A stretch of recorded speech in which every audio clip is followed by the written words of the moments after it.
I'm heartbroken. I was rejected. Moll Steep Podcast, Episode 12.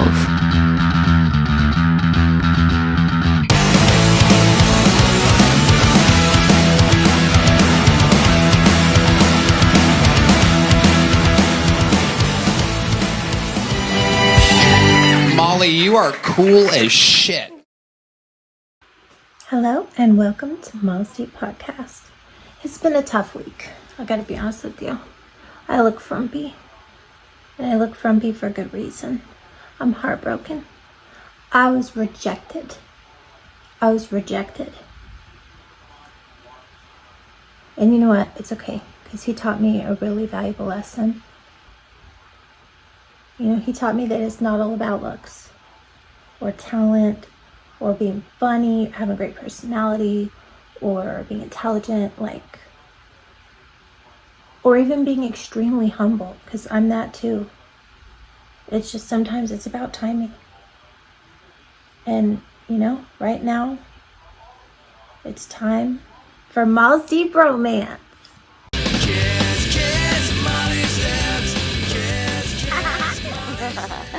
Ooh. Nice torso. He says, I am not your piece. High-functioning autistic man. Baby, I'm a mother of an autistic child, okay? I know you will not be my piece.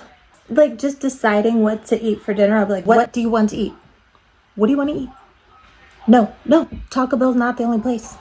Taco Bell's not the only place in the world.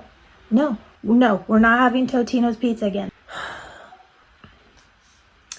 Ooh, man of mystery. You've stumbled upon a mystery, man. I'm trying a different approach to this app. I'm ready to get out there and meet new people and try new things and just have fun with life. If you dare, send me a message or you just might find a hidden gem. Hidden under that mask. What do you mean you're trying something different? If you think the fact that you showed your face on a dating profile was what held you back, honey, I don't know what to tell you. That's not a good start for you. He's like, I'm trying something new. Puts a bag on his head. I hope it works. We'll cut out for eyes. He doesn't call you back the next day. He's like, it says food for less, not food forever. Howdy, y'all. Small town Christian man with a big heart and a sense of adventure here.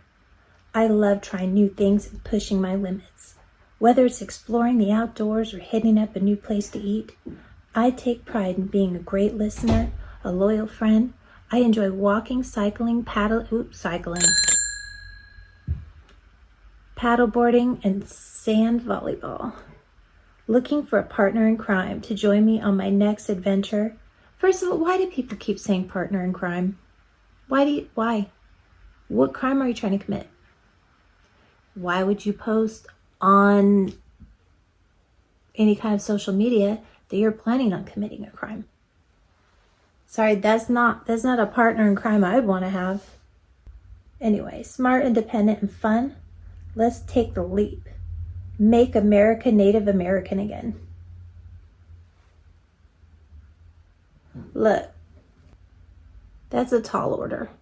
I'm not a scientist and I don't know a lot about math. Okay. But it seems like if you try to just breed out every other race but Native American in the United States, there's still going to be at least 6 Somalians. I don't know what to tell you. I think the dating pool has pee in it. I mean, he's not wrong. I do. I feel like the dating pool is like the gene pool, but not everyone should be in it. I'm just saying genetically, some people should be in the hot tub. Hey, see, you thought I was going to say something bad, but I wasn't. I'm a nice lady. I'm just saying. Some people shouldn't be in the gene pool. They should be in the hot tub. Ooh, ooh. I can't think of any. Because I'm bitter. Now it's time for Moll's Deep Politics. Patriotic blood in me. Patriot, I move militant. I believe in God and make my own choices. So I'm pretty excited about this. American taxpayers should not have to foot the bill for ideologically driven experiments on our nation's youth, and hospitals that we deem must meet the minimum quality standards of care and safety should not be conducting these experiments when we know so little about what is happening with our youth. Now the important part. For these reasons, and I can go on and on, this document, the white paper that the Secretary commissions, over 300 pages long, we're taking major steps at CMS to stop a funding process that has led to irreversible medical interventions with two major actions. The first, we're announcing a notice of proposed rulemaking that ends taxpayer funding of sex-rejecting procedures for children in Medicaid and CHIP, full stop. Even when you know it's coming, it still hurts. San Francisco Pride Executive Director Suzanne Ford reacting Thursday to the Trump administration's push to prohibit gender-affirming care for minors. Ford saying the move could be detrimental to thousands of families across the country. Multiple lawsuits to be filed. We're going to try and make sure that these rules don't even reach the point of actionability, and we're going to use all of the tools in our arsenal to try and defend. Enough with the gaslighting, everybody. I'm sorry. How many people said that that's not really happening? They're not medicalizing children. They're not doing surgeries and procedures on minors. What are you talking about? You're crazy. You're crazy. That's just a right-wing conspiracy. Yeah, they're not cutting the breasts off little girls as young as 12, 13 years old. They're not giving children before they've even hit puberty chemical castration drugs. And no, that's all. What are you talking about? No. Then why are they fighting to keep it legal to do something that y'all have been telling me they weren't doing? This is my problem. Everybody's, oh, you're a Trump supporter. Girl, I will support, I don't even care who it is. I will support whoever I have to support for you to not mutilate children. I have no problem with trans people. Be an adult, do what you want to do. Kids need to be protected. And if you're a gender non-conforming child, which statistically means you're probably just gay or lesbian, you don't need to be erased. You don't need to be taught there's something wrong with you, that you can't just be who you are in the gender you are and be different. Be a boy who likes girl things, be a girl who likes boy things. This is the most regressive, anti-gay conversion therapy, medical, surgical, morbid conversion therapy on little gender non-conforming kids, little confused kids. It's literally the worst thing since the lobotomy. It's the worst medical atrocity since the lobotomy. Stop telling people it isn't real and it isn't happening.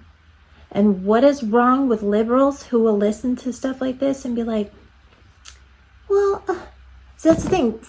They'll go from 1 minute telling you how ridiculous you are, laughing in your face, saying they're not doing that. And then as soon as this stuff comes out, they'll just flip like that. Oh, well, children need care. They need gender affirming care. They need surgeries. They need all these heavy chemical castration drugs and cross-sex hormones. No, they're mutilating children. It is not life-saving care. That's already been proven in the CAST report. It's not life-saving. It doesn't prevent. This has already been figured out. Other countries in the world already stopped doing this. It's already been figured out. You know why they're doing it here? Because they're making a ton of money doing it. Anyway, I'm done with the gaslighting bullshit. I don't agree with what the president said over Rob Reiner's death. But if you're one of the liberals who celebrated when Charlie Kirk was murdered, if you're one of the leftists who was like laughing and calling for more violence and saying, oh, you know, yeah, shit, this whole family, yeah, you should everybody like him, everybody who thinks like him, calling him all kinds of things. If you were one of those leftists, liberals, then shut up. Shut up. Adults are talking. Grown-ups are talking. You don't need to be in this conversation. No. And then people were saying, oh, shouldn't you be holding the president to a higher standard than just some random people online, some random, trolls online? First of all, we're not talking about random trolls. We're talking about like a huge population of the left. Huge, I would argue majority, not even by a little bit, by a mile, majority of people on the left, at least on social media. And I don't mean just people on the internet, people I've met in real life, I've broken bread with. I know these people, I've worked with them. We're talking about nurses, teachers. We're talking about like everyday, otherwise normal leftists were celebrating a man being murdered for using his free speech. It was, and yeah, do I hold the president to a higher standard than some random person, either in real life or online? Some random person? Yeah, I do. But see, you got to start with standards and then hold someone to a higher one. If you're someone who celebrated a murder, you have no standards. You have negative 10 standards. You don't get to be part of the conversation. That's it. If you're someone who didn't do that, and we disagree in other ways politically, then I would say, yeah, I mean, we could both say, me and someone else, we don't agree politically. That's when grown-ups who don't behave that way look at each other and go, yeah, boy, it was terrible what these other people did, but man, you would think the president would have some sense. That's a conversation for grown-ups to have, baby. You don't get to have that conversation. You get to go be the example in the corner. You get to be the example in the corner we pointed at and went, yeah, there's no standards, but he should have even higher than us. Like you're not even on the playing field. You're not even on the playing field. Shut up. Anyway, glad I got that off my chest. This has been another episode of Moll's Deep Podcast. Oh wait, I almost forgot. Moll's Deep Fake Quotes. Moll's Deep Fake Quotes. I was once the spokesperson for Jell-O until I was accused of pudding. Quaaludes in women's drinks. Cliff Huxtable.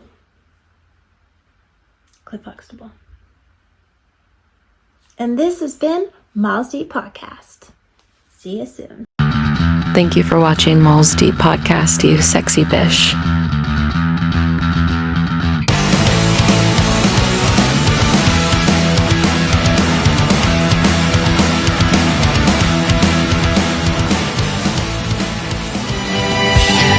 Molly, you are cool as shit. Like it says food for less, not food forever.